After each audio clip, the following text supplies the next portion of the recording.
मतलब 5 दिन तक मुझे खाना तक नहीं दिया गया। इतना टॉर्चर किया गया मेंटली भी और फिजिकली भी कि क्या बताऊं। कि उन्होंने मुंबई से मथुरा लाते वक्त मेरा इनकाउंटर नहीं कर दिया विकास दुबे की तरह, वरना तो शायद वो मुझे मार ही देते। मुझे ही नहीं, पूरी फैमिली को सरकार ने बुरी तरह से तोड़ना चाहा। ये कल 11:30 बजे डिस्ट्रिक्ट जेल मथुरा में ऑर्डर पहुंच गया था हाई कोर्ट का। डीएम अलीगढ़ को हाई कोर्ट का ऑर्डर मिल गया था, लेकिन फिर भी 12 घंटे तक ये लोग यही कोशिश करते रहे कि किसी तरह से कोई और केस में फंसा दें। तो जब मुझे बेल 10 फरवरी को मिल गई थी तो 4 दिन तक कोर्ट के आदेश के 2 बार आदेश के बावजूद छोड़ा नहीं मुझे। इलीगली मुझे डिटेन करके रखा और फिर एनएसए लगा दी। सरकार अब भी किसी न किसी केस में फंसाने की कोशिश कर रही है। फिर से कुछ कर दें या इनकाउंटर कर दें, मरवा दें। हो सकता हो आपके बीच में ना रह पाऊँ, हो सकता हो ये हमारी और आपकी आखिरी मुलाकात हो। बार बार जेल में डाल के, मार के, पीट के, तोड़ के, यहाँ मारो, यहाँ मारो, यहाँ मारो, उल्टा पलटा रात को डंडे से मारो, कान लाल कर दो एकदम पूरी तरह से, पैर पे मारो, करते रहो ये एकदम तोड़ दो इसको। तो वो शायद नहीं जानते हैं कि एक बात सिखाई गई थी कि डरना नहीं है। आई वोंट बेंड, मैं झुकूंगा नहीं है? कोर्ट ने कहा है कि जो कुछ है यह अवैध एनएसए लगा है। हमें अपने कॉन्स्टिट्यूशन में, बाबा साहब अंबेडकर के कॉन्स्टिट्यूशन में बिलीव करना है और उसी की वजह से मैं बाहर आया हूँ। मैं अभी अपने बच्चों को देख नहीं पाया हूँ, आंखें तरस रही हैं। गले मिलना चाहता हूँ अपने बच्चों के साथ, अपनी माँ की गोद में लेट के रोना चाहता हूँ, सीरियसली रोना चाहता हूँ। तब जिस तरह से जिंदगी कर दी है, अपने ही बच्चों को से दूर कर दिया है, एक बार उनसे मिलना चाहता हूँ।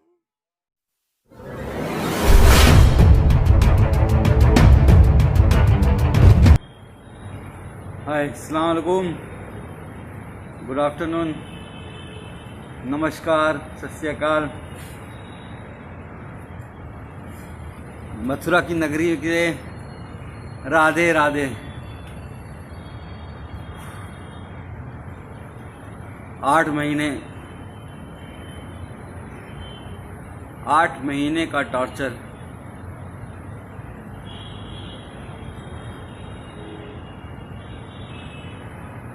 तो सबसे पहले आप सब लोगों का 138 करोड़ भारतीयों का, अपने देशवासियों का मैं शुक्रिया अदा करना चाहूँगा, धन्यवाद अदा करना चाहूँगा, जिन्होंने मेरे लिए सोशल मीडिया पे हो, चाहे दुआएं मांगी हों, चाहे प्रार्थना की हो, चाहे मंदिर गए हों, गुरुद्वारा गए हों, मस्जिदों में, चर्च में, हर जगह जहाँ से इतनी दुआएं मेरे लिए हुई हैं, मैं सोच भी नहीं सकता था कि लोग मुझे इतना चाहते हैं। आप सबका बहुत बहुत शुक्रिया। वरना तो इस बार जेल में इतनी, मतलब 5 दिन तक मुझे खाना तक नहीं दिया गया। इतना टॉर्चर किया गया मेंटली भी और फिजिकली भी कि क्या बताऊं आपको। अगर कहा जाए खुद को पोषण का शिकार हो गया हूं। पैर दिखोगे कभी, अभी दिखाता हूं तो ऐसा लगेगा कि मतलब लकड़ी हो गया है, पर निकल आया बाहर। और जुडिशरी का बहुत शुक्रगुजार हूँ। जुडिशरी ने एक बहुत अच्छा डिसीजन दिया है। वो मेरा ऑर्डर ले आना। जुडिशरी ने बहुत अच्छा ऑर्डर दिया है और उन्होंने साफ साफ कहा है कि डॉक्टर कफील ने जो अलीगढ़ में भाषण दिया था वो कोई भड़काऊ भाषण नहीं था। वो देश की यूनिटी के लिए, अखंडता के लिए, एकजुटता के लिए था। और उन्होंने साफ साफ कहा है, डॉक्टर कफील ने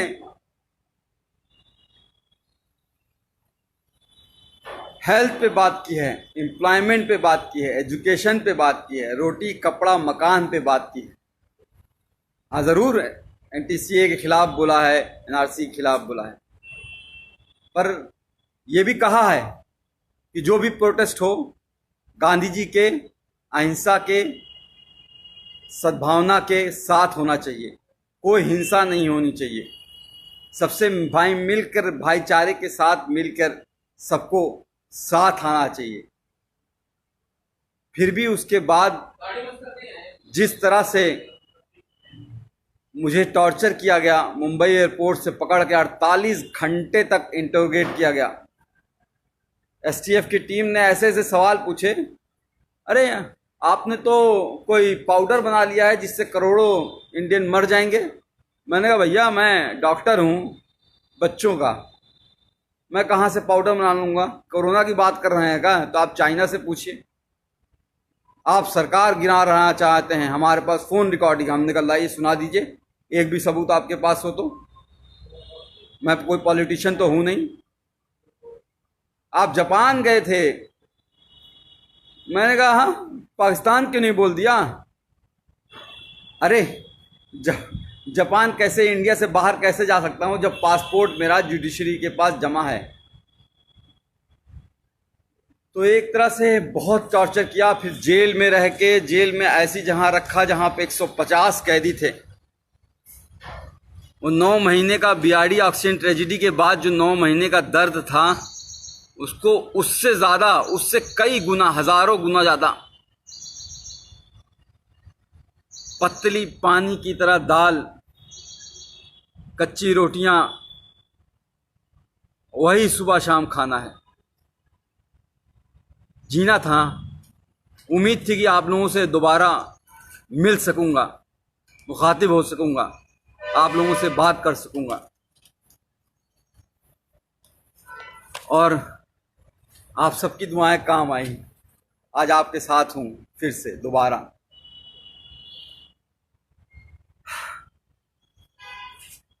हाँ आसिफ भाई, तनवीर भाई, अस्सलाम वालेकुम। मथुरा की नगरी, कृष्ण जी की पवित्र नगरी में रह के बहुत कुछ सीखा कि किस तरह से भगवान कृष्ण ने कहा है कि कभी भी किसी को धोखा नहीं देना, अपना दिल साफ रखना, यही धर्म होता है। और हम लोग रामायण देखते थे, 9 बजे से 10 बजे तक हर रोज़ आता था, लॉकडाउन के टाइम भी। तो उसमें भी जो उत्तर रामायण में महर्षि वाल्मीकि जी ने श्री रामचंद्र जी को जब एक बात कही थी, जब उन्होंने धनुष उठा लिया श्री लव कुश के खिलाफ ही, तो उन्होंने कहा था कि राजा का धर्म राजधर्म होता है, राजहट नहीं। पर यहाँ तो राजा मेरा बाल हट पे आ गया। बच्चों की जान बचाने की कितनी बड़ी सजा दोगे भाई? क्या बच्चों को जान बचाना इतना बड़ा गुनाह हो गया था? सॉरी, लोग फ़ोन कर रहे हैं, फ़ोन नहीं कीजिए कोई भाई, मैं कुछ देर बात कर लूँ, बहुत दिनों बाद, 8 महीने बाद आपसे। राकेश चौधरी साहब शुक्रिया, वैभव पाठक थैंक यू यार, थैंक यू। इरफान खान साहब सलाम, आई लव यू टू। तो मैं ही कह रहा था कि महर्षि वाल्मीकि जी ने श्री रामचंद्र जी से कहा कि बाल हट मत करो। इस तरह से प्रताड़ना देना, 9 महीने उस वक्त जेल रखना, फिर बहराइच वाले कांड में भी 2 महीने जेल रखना, फिर 8 महीने इतना टॉर्चर कराना। जेल में बार बार सिर्फ यही कहा जा रहा था कि तुम उन 70 बच्चों की बात नहीं करोगे, जो 70 बच्चे ऑक्सीजन की कमी से मर गए हैं, उनकी कभी बात नहीं करोगे, उनको भूल जाओ। कैसे भूल जाऊं? अपने सामने मरते हुए उनको देखा है। कोरोना के टाइम जब इस भारत में, इंडिया में कोरोना ने एंट्री नहीं की थी, 27 जनवरी को मैंने वीडियो डाला था कोरोना पे लेके, और उस वक्त मैंने साफ साफ कहा, बताया था क्या करना है, क्या नहीं करना है, कैसे इससे बचना है। और 30 जनवरी को पहला केस इंडिया में आया। मैंने माननीय प्रधानमंत्री नरेंद्र मोदी जी को 19 मार्च को ही एक लेटर जेल से सुप्रिंटेंडेंट जी के द्वारा भिजवाया और उसमें साफ कहा कि हम कम्युनिटी ट्रांसमिशन से बच नहीं सकते, हमारा भारत देश ऐसा है। क्योंकि मैंने पूरा भारत घूमा है, कितनी गरीबी है, एक घर में 4-4 लोग कैसे रहते हैं, एक पूरी झुग्गी झोपड़ी बस्ती होती है, हज़ारों लोग उसी में रहते हैं जैदू भाई जी। तो उसमें रहते हैं, वो कैसे रहते हैं, वो कैसे दूरी 2 गज की दूरी रहो कह देना आसान होता है, पर वो इतना आसान नहीं है गरीबों के लिए। कितने माइग्रेंट बेचारे चलते चलते गए, ट्रेनों में दब गए। गरीबी कितनी है, आज क्या हालत हो गई है हमारे देश की। कोरोना वायरस इस तरह से फैल चुका है कि हम दुनिया के दूसरे नंबर पे पहुंचने वाले हैं, ब्राजील को भी छोड़ देंगे। श्री नरेंद्र मोदी जी के दोस्त ट्रंप साहब और ये इंडिया फर्स्ट और सेकंड नंबर पे रह गया है। 48 लाख कोरोना वायरस के केस हो चुके हैं और 60,000 से ज़्यादा मौतें हो चुकी हैं। बहुत कुछ करना चाहता था इस कोरोना वायरस के लिए, 8 महीने में शायद बहुत कुछ कर सकता था, पर करने नहीं दिया गया। जेल में जानबूझ के मुझे इस तरह से रखा गया कि मतलब समझ लीजिए कि टॉयलेट करने के लिए आधे घंटे के लिए लाइन लगानी पड़ती थी, नहाने के लिए आधे घंटे के लिए लाइन लगानी पड़ती थी। गर्मी इतनी हो जाती थी कि कपड़ा पहन के पूरा नहा के पूरा बिस्तर बिछा के बिस्तर को भी भिगा देता था, तब जाके लेटता था। और वो 150 लोग 534 लोगों की रहने की जगह है वो, लेकिन 1600 कैदी थे। अब बताइए वहां पे कैसे सोशल डिस्टेंसिंग हो जाएगी। वो ख्वाब था। लोगों की सांसें, लोगों की बदबुआं, लोगों की मतलब पेशाब की महक, और एक टॉयलेट होता था 150 लोगों के बीच एक टॉयलेट। किस तरह से जिंदगी गुजरी है। और एक बात बता दूं, सिर्फ मैं नहीं सफर किया हूं, पूरी फैमिली को हरास किया है। पूरी फैमिली को जिस तरह से प्रताड़ित किया गया है उसका कोई बयान नहीं है। गोपाल दीक्षित जी, शेखर जी, मैं हायस कर रहा हूं अपनी सेहत, अब तो कुछ बनाऊंगा। वहां तो पतली दाल से जिंदगी बस चलानी थी। तो मेरा बच्चा जो 11 महीने का था, जब चल नहीं पाता था तो उसे छोड़ गया था, आज चलता है, दौड़ता है, बोलता है। पिछली बार भी जब बीआरडी में 70 बच्चे मरे थे और उस वक्त भी बिना बात के झूठ केस में फंसा के जेल भेज दिया गया। और जब 9 महीने बाद हाई कोर्ट ने कहा कि अरे डॉक्टर कफील की कोई गलती नहीं थी, इंक्वायरी रिपोर्ट में आ गया अरे डॉक्टर कफील की कोई गलती नहीं थी, तो भी जब बाहर आया तो मैंने अपनी बच्ची को चलते हुए देखा। उस वक्त भी अपनी बच्ची जब वो को छोड़ के गया था तब भी वो 11 महीने की थी, चल नहीं पा रही थी और बड़ी हो गई थी। आज मेरे दोनों ही बच्चे, मेरे ही दोनों बच्चे, मैं खुद अपना बाप होके, मैंने दोनों बच्चे, मुझे बाप पापा का मतलब नहीं समझते हैं, अब्बूजान का मतलब नहीं समझ पाते हैं, पिताजी का मतलब नहीं समझ पाते हैं। ये दर्द है। मेरी माँ 65 साल की बूढ़ी होके हाई कोर्ट और सुप्रीम कोर्ट के चक्कर लगाती रही, तब जाके ये जीत हुई है। और जुडिशरी ने इतना अच्छा ऑर्डर किया है। एक बात और करा दूं, एसटीएफ का शुक्रगुजार हूं कि उन्होंने मुंबई से मथुरा लाते वक्त मेरा इनकाउंटर नहीं कर दिया विकास दुबे की तरह, वरना तो शायद वो मुझे मार ही देते। लोगों की आवाज़ को दबाना ही इनका काम है। बहरहाल ऑर्डर आपको पढ़ के सुनाना चाहूँगा। इतना अच्छा ऑर्डर गोविंद माथुर साहब ने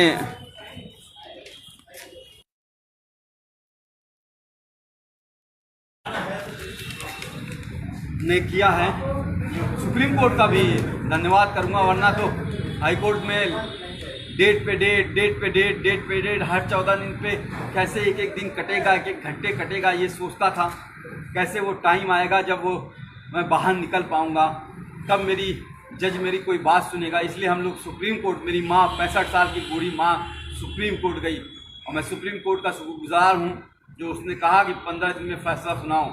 और मैं चीफ जस्टिस गोविंद माथुर जी का हाथ जोड़ के शुक्रगुजार हूँ जो इन्होंने इतना अच्छा ऑर्डर दिया 15 दिन के अंदर ही, जिसमें साफ साफ लिखा है कि MBBS करने के बाद 2016 में मैंने ज्वाइन किया था, 2017 में घटना हुई थी, 1 साल का जूनियर था मैं, जूनियर मोस्ट डॉक्टर, और फिर भी उन बच्चों को बचाने के लिए जी जान लगा दी और उसके बावजूद उनको जेल भेज दिया गया। और ये नहीं, इसके अलावा नहीं, the petitioner and his other family member including the detainee were continuously harassed and victimized by the state authorities including the district administration Gorakhpur by several means। मेरे यानी कि मुझे ही नहीं, पूरी फैमिली को सरकार ने बुरी तरह से तोड़ना चाहा।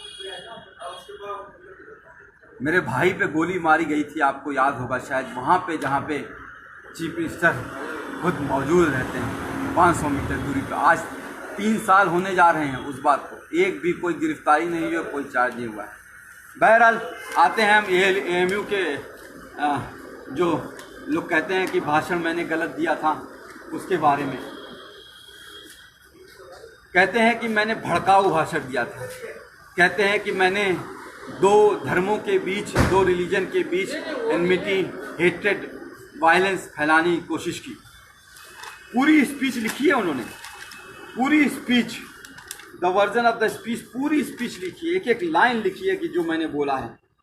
और उसमें उन्होंने कहा है कि मैंने ऐसा कोई बात नहीं की थी जो कि किसी भी धर्म के बीच में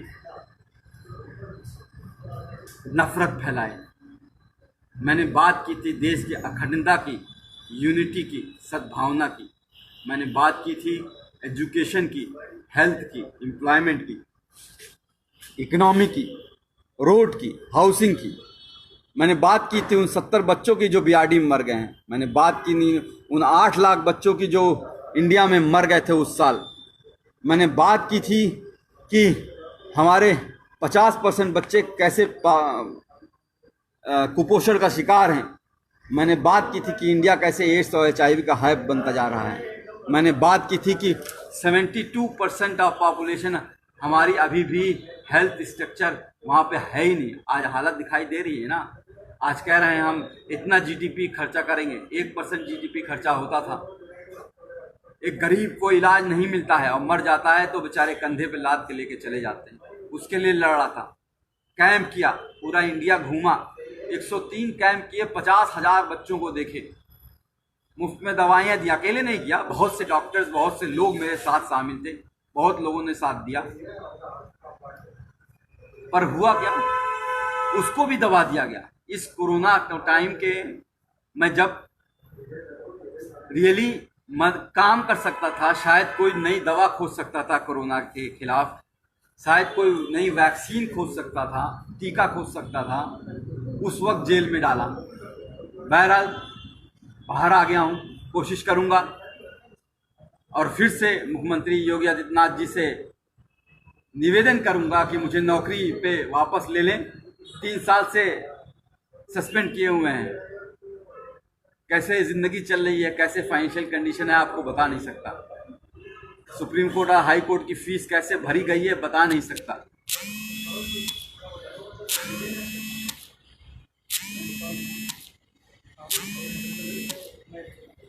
पर लड़ा, कहते हैं ना इस जुल्म की दौर में जुबान, कहते हैं ना कि इस जुल्म के दौर में जुबान खोलेगा कौन। अगर हम भी चुप रहेंगे तो बोलेगा कौन। तो बोलना ज़रूरी है, किसी न किसी को कुर्बानी देनी होगी और शायद ऊपर वाले ने मुझे चुना है। बहरहाल बाहर आ गया हूँ, कोशिश करूँगा कि सबसे पहले बिहार, असम, केरल, कर्नाटका, तमिलनाडु, जहाँ पे बाढ़ आई हुई है, बाढ़ से तो एक बहुत बड़ा नुकसान होता है। घर डूब जाते हैं, घर टूट जाते हैं, लोग बिखर जाते हैं। लेकिन सबसे ज़्यादा नुकसान तब होता है जब बाढ़ का पानी चला जाता है। पिछली बार हम लोग केरल और असम और बिहार में हम लोगों ने बहुत काम किया था और इस बार भी काम करना चाहूँगा, क्योंकि बाढ़ का पानी बीतने के बाद बहुत सी बीमारियां आती हैं, महामारी आती है, chikungunya, malaria, dengue, Kalra, skin disease, चमड़ी की बीमारियां, आँखों की बीमारियां, कान बहना बहुत होता है, उस पर काम करना चाहूँगा। कोरोना वॉरियर की तरह काम करना चाहूँगा। कोशिश करूँगा, अगर योगी जी की कृपा होगी, नौकरी अगर वापस मिल गई तो किसी हॉस्पिटल से अटैच होकर रिसर्च करूँ और कोशिश करूँ कि कोई नई दवा ईजाद हो पाए जिससे हमारा देश की और किसी की मौत ना हो। बढ़ता जा रहा, हर रोज़ 1000 लोग मर रहे हैं, एक का भी मरना बहुत खतरनाक बात है। जिसके घर में परिवार में एक मौत होती है वही वो जानता है, एक भी मौत होती है। और यहाँ तो सब 60-65 हज़ार लोग मर चुके हैं। उस पर काम करना चाहूँगा। और अगर वैक्सीन के लिए कहेंगे कि मैं गिनी पिग बन जाऊँ, मेरे ऊपर रिसर्च हो जाए, मैं खुद टीका लगवा लूँगा, अपने आप को वॉलंटियर करूँगा मैं। ये मेरी नई योजना है। अभी कुछ दिन अपने बच्चों के साथ रहना चाहता हूँ, अभी तक मिल नहीं पाया हूँ। कल भी आप सोच लीजिए, कल 11:30 बजे डिस्ट्रिक्ट जेल मथुरा में ऑर्डर पहुँच गया था हाई कोर्ट का। डीएम अलीगढ़ को हाई कोर्ट का ऑर्डर मिल गया था, लेकिन फिर भी 12 घंटे तक ये लोग यही कोशिश करते रहे कि किसी तरह से कोई और केस में फंसा दें। जैसे इन्होंने पिछली बार अलीगढ़ में जब मुझे गिरफ्तार किया था मुंबई से, तो जब मुझे बेल 10 फरवरी को मिल गई थी तो 4 दिन तक कोर्ट के आदेश के 2-2 बार आदेश के बावजूद छोड़ा नहीं मुझे। इलीगली मुझे डिटेन करके रखा और फिर एनएसए लगा दी। एनएसए मतलब नेशनल सिक्योरिटी एक्ट। मैं टेररिस्ट हूँ क्या? दाढ़ी ये जो बढ़ जाती है जेल में बढ़ जाती है। आज तक कभी आपने सुना है मैं किसी हिंदू, मुस्लिम, सिख, ईसाई या किसी में धर्म के भेदभाव में करता हूँ? 50,000 जो बच्चों को देखा, पूछा कोई कौन गरीब है, कौन अमीर है, कौन किस जाति का है, कौन किस धर्म का है? उस पर इल्ज़ाम लगाओगे? इल्ज़ाम वो लगाते हैं जिनका खुद का दिमाग गंदा होता है, जो भरा होता है गंदगी से, वो दिमाग वो लगाते हैं।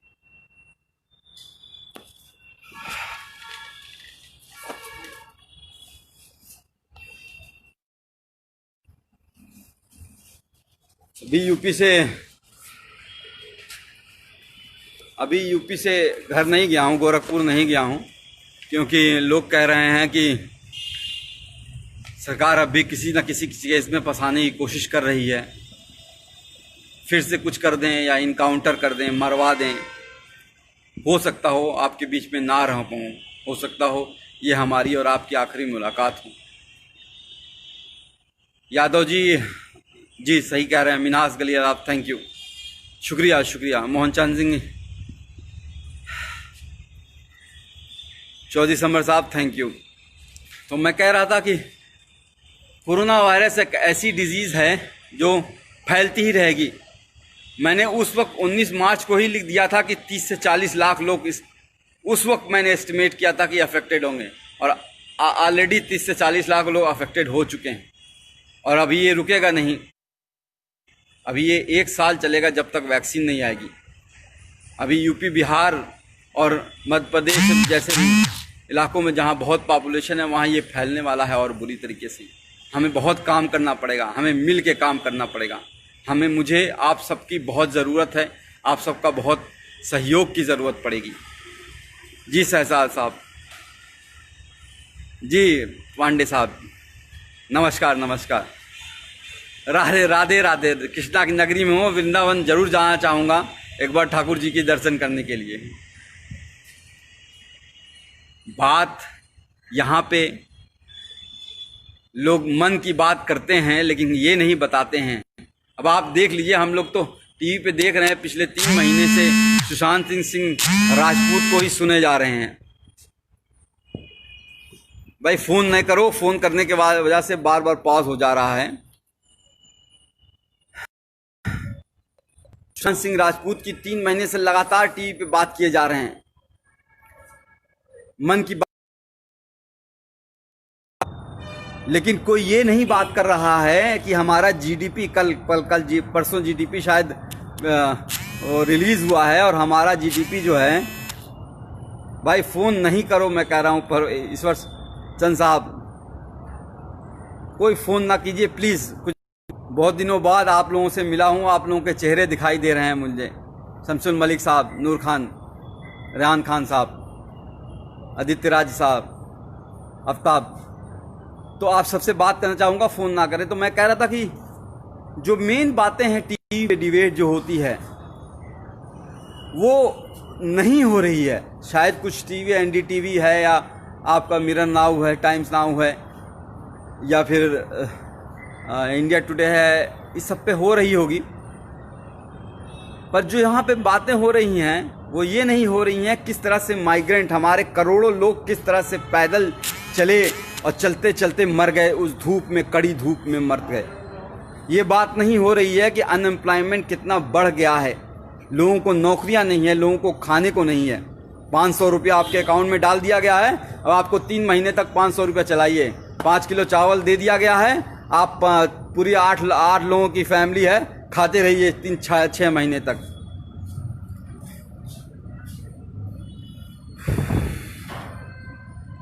बात जो है रियल इशू पे होगी ही नहीं, एजुकेशन पे होगी ही नहीं, एम्प्लॉयमेंट पे होगी ही नहीं, हेल्थ पे होगी ही नहीं। हमारा जो कोई भी आप हॉस्पिटल देख लीजिए क्या हालत हो गई है। कोई भी सरकारी हॉस्पिटल में जाना नहीं चाहता है। आपने ध्यान दिया है, कोई भी बड़ा मंत्री, कोई भी बड़ा अधिकारी, कोई भी बड़ा जो है चीफ मिनिस्टर हो, या कोई भी हेल्थ, मतलब मैं नाम नहीं लूँगा, सब लोग वेदांता में जाके इलाज करा रहे हैं। वेदांता यानी कि नोएडा में करोड़ों रुपए का इलाज करा रहे हैं, लेकिन कोई भी सरकारी हॉस्पिटल में नहीं जाना चाहता है। क्यों? क्योंकि सरकारी हॉस्पिटल की हालत ख़राब है। वहाँ गरीब जाएगा, गरीब मरेगा, और गरीब मरता है तो मर जाने दो, क्या फ़र्क पड़ता है। तो जो लोग ये सोचते हैं कि बार बार जेल में डाल के, मार के, पीट के, तोड़ के, यहाँ मारो, यहाँ मारो, यहाँ मारो, उल्टा पलटा रात को डंडे से मारो, गान लाल कर दो एकदम पूरी तरह से, पैर पे मारो, करते रहो, ये एकदम तोड़ दो इसको, तो वो शायद नहीं जानते हैं कि एक बात सिखाई गई थी कि डरना नहीं है। I won't bend, I won't bend, मैं झुकूंगा नहीं। डरना आता नहीं हमें, चाहे जितना भी डरा लो। हर बार एक नई ताकत से उठेंगे, चाहे जितना भी झुका लो।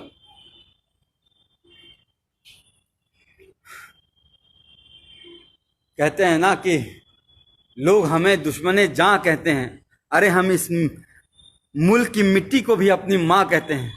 उसको तुम जो है उस पे एनएसए लगा देते हो, हैं? कोर्ट ने कहा है कि जो कुछ है यह अवैध एनएसए लगा है, सारा अवैध लगा है। देखो कि क्या हालत बनाई है। भट्टी साहब आप बोल रहे हो तो देखो क्या हालत बना दी है। मैं कुपोषण के लिए वो कर रहा था, ये देखो, ये टांगे हैं मेरी, ये हाथ है। खाना जो है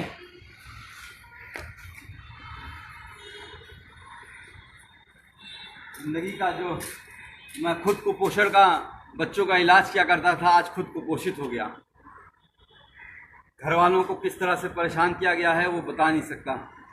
पर आप लोग जो 138 करोड़ देशवासी हैं मेरे, उन सब का साथ मैं कभी भूलूंगा नहीं।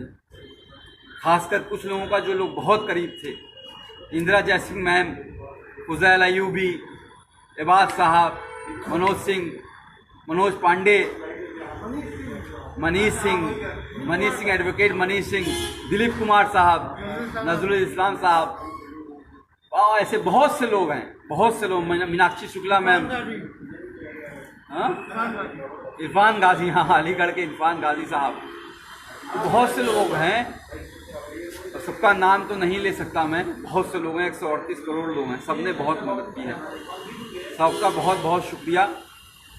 जल्दी बिहार आ रहा हूँ, और जल्दी हम डॉक्टर कफील खान मिशन इस्माइल फाउंडेशन के तहत कैंप लगाएंगे, और इस बार एक बड़ी टीम बना के एक साथ कई जगह पे, असम, बिहार, तमिलनाडु, कर्नाटका केरल, आंध्र प्रदेश, जहाँ जहाँ पे, मध्य प्रदेश, जहाँ जहाँ पे बाढ़ ने, पश्चिम बंगाल जहाँ पे तूफान आया हुआ है, अभी भी लोगों को घरों पे टूटे हुए पड़े हैं, हर जगह पे जाना चाहूँगा, पूरा देश जाना चाहूँगा, पूर्वांचल अपना, गोरखपुर अपना, उत्तर प्रदेश, हर जगह जाना चाहूँगा। पूरा भारत में टीम बना के हम इस बार एक बड़े लेवल पे कैंप करेंगे और इसमें आप सबका बहुत सहयोग चाहिए।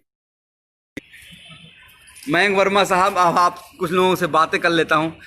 मयंक वर्मा साहब सही कह रहे हैं, दाढ़ी का कल काट दूंगा, बच्चों का इंतज़ार कर रहा हूँ, बच्चे आ जाएं, एक बार उनसे मिल लूँ, उसके बाद मेरी गोटी वापस आ जाएगी। अवनीश चौरा साहब, जी हाँ, बहुत मारा, बहुत मारा, फिजिकली और मेंटली बहुत टॉर्चर किया। फिजिकल में जो टॉर्चर होता है वो इस तरह से होता है कि शायद जख्म थोड़े भर जाते हैं, पर जो मेंटल टॉर्चर होता है वो बहुत दिनों तक रहता है, दिमाग ख़राब हो जाता है। इन 8 महीनों में देखिए किस तरह से झुर्रियाँ आ गई हैं, किस तरह से काले पड़ गया हूँ, किस तरह से जो है 10 साल बूढ़ा कर दिया है।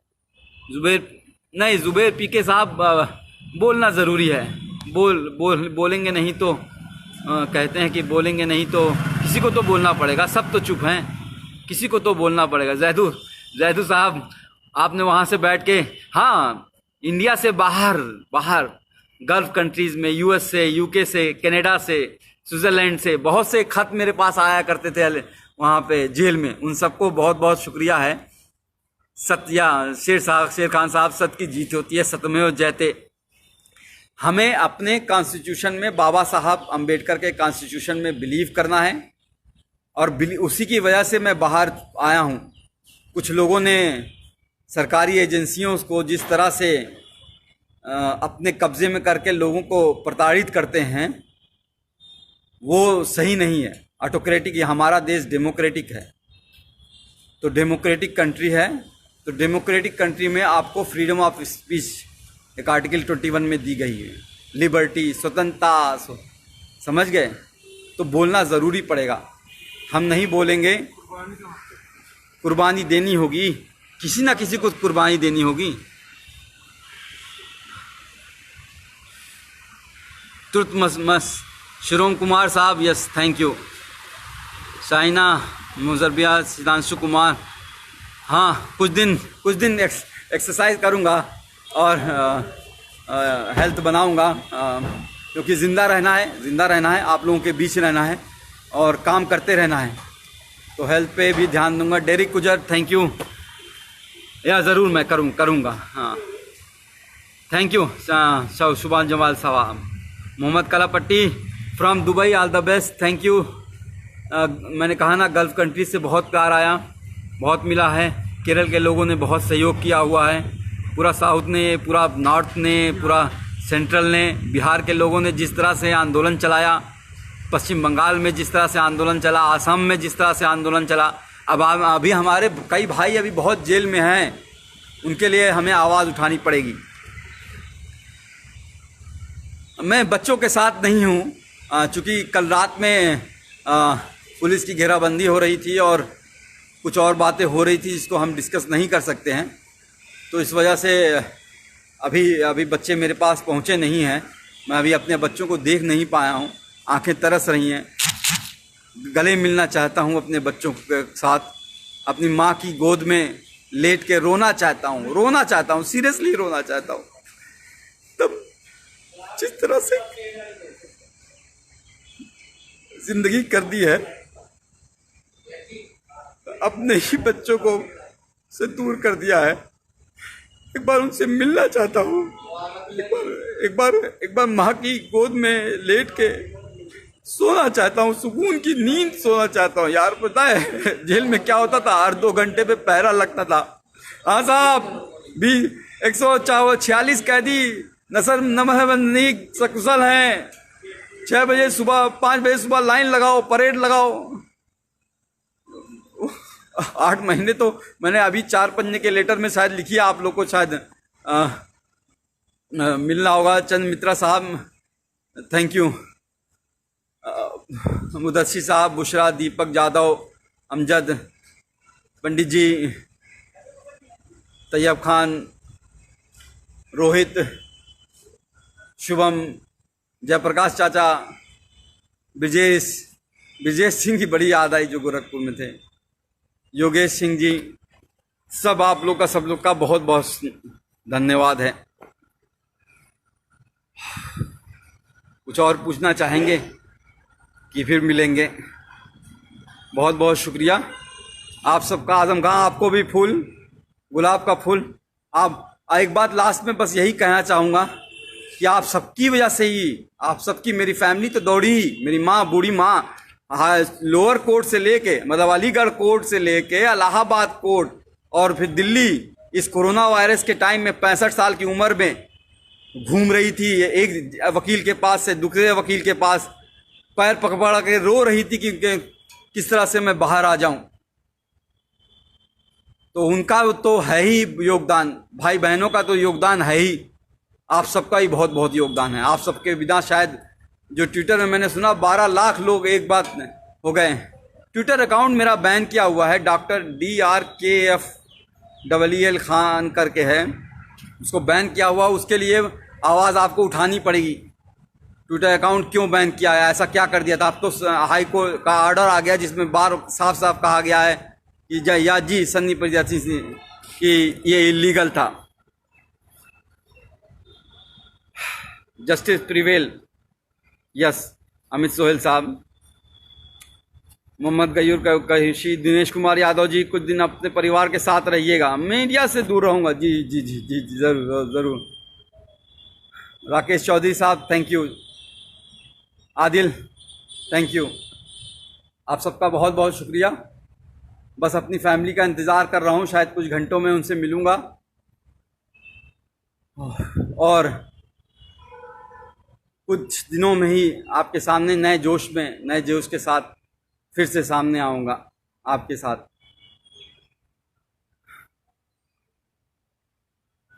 जी मैथ्यू साहब, Mridula how are you? Ubaid, Sanoj Kumar ji, thank you. Doctor Kirti Sinha, Mudassir Khan Ahmed साहब जी, जासिब, इतने सारे गुलाब मत भेजिए भाई। बस नईमुद्दीन साहब, जैसे आप कह रहे हैं कि वैसे ही आप लोगों का साथ चाहिए होगा। हम लोगों को जो मेन बेसिक इशू है, रोटी कपड़ा मकान और स्वास्थ्य और नौकरी और शिक्षा की बात करनी है, उस पर ही हम लोगों को काम करना है कि हर गरीब को, 138 करोड़ भारतीयों को, देशवासियों को उनका अधिकार मिले। चाइना जो है घुसा जा रहा है देश के अंदर, इस तरह से नहीं। हमारे सैनिक पाकिस्तान की सरहदों पे मारे जा रहे हैं रोज, उस तरह से नहीं। सबको मुंह तोड़ जवाब देना है।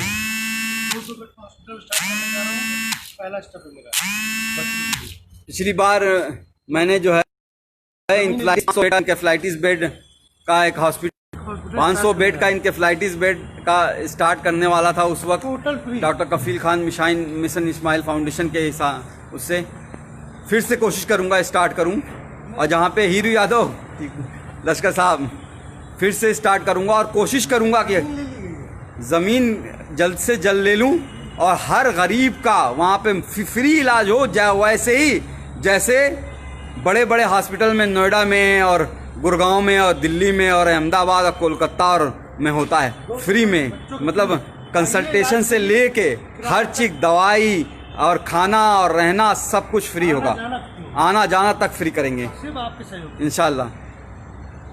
जी, आप सबका सहयोग है, इसकी ज़रूरत होगी।